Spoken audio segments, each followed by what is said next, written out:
Assalamualaikum warahmatullahi wabarakatuh. Perkenalkan, nama saya Syifania dari 12 MIPA 2 absen 31. Saya di sini akan mempresentasikan tugas biologi saya.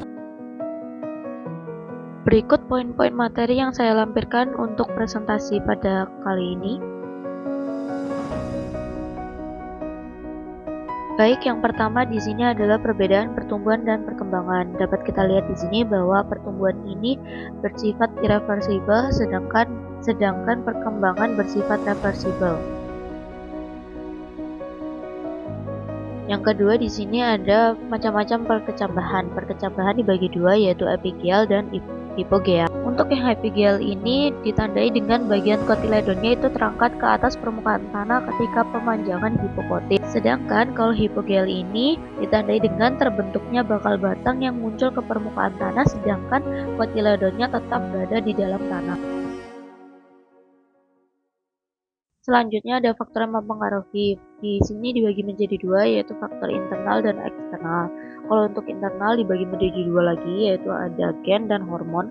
Kalau untuk faktor eksternal itu dipengaruhi oleh kelembapan, air, tingkat keasaman, nutrisi, dan cahaya matahari, serta temperatur.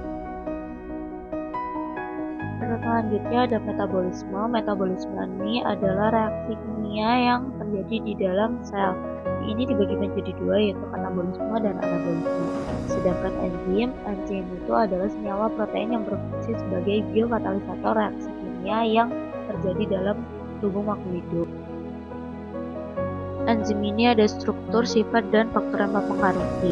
Yang pertama adalah struktur. Struktur ini dibagi menjadi dua, yaitu apoenzim dan kofaktor. Di dalam apoenzim ini terdapat sisi aktif dan sisi allosentrik. Sedangkan di kofaktor terdapat koenzim dan gugus prostetik. Selanjutnya ada sifat. Sifatnya ini sebagai biokatalisator dan bersifat khusus, dan juga enzim ini dapat bekerja bolak-balik. Faktor yang mempengaruhi kerja enzim di sini terdapat suhu, pH, konsentrasi enzim, zat penghambat, dan konsentrasi substrat.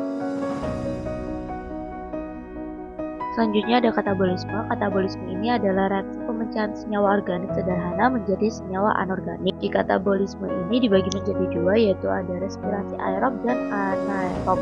Perbedaan respirasi aerob, kalau respirasi aerob itu pakai O2, sedangkan anaerob ini tanpa O2. Berikut adalah respirasi aerob dan respirasi anaerob.